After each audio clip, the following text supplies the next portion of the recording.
Comment cet homme a révolutionné le cinéma scientifique? Jean Painlevé, c'est un visionnaire, mi-scientifique, mi-artiste, d'abord spécialisé dans l'observation de la vie sous-marine.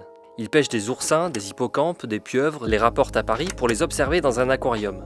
Il filme par exemple, comble du scandale à l'époque, l'accouchement d'un hippocampe mâle.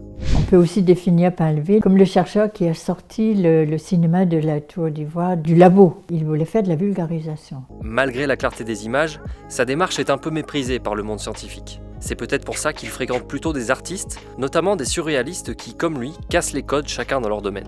De cet esprit surréaliste et aussi de sa passion pour les Monty Python, il garde une touche de poésie et d'humour, même dans ses films scientifiques. Painlevé, c'est aussi un sens du collectif et des projets entre amis. Naturellement, il est très important de pouvoir aider les autres dans leur propre aventure.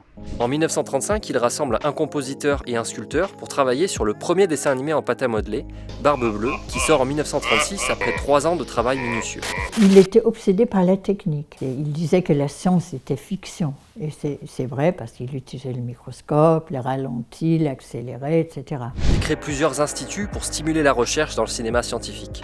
Résistant pendant la guerre, Painlevé sort en 1945 Le Vampire, comble de son originalité, puisque c'est un docu animalier sur une musique de Duke Ellington qui fait allusion au nazisme. Le salut du vampire.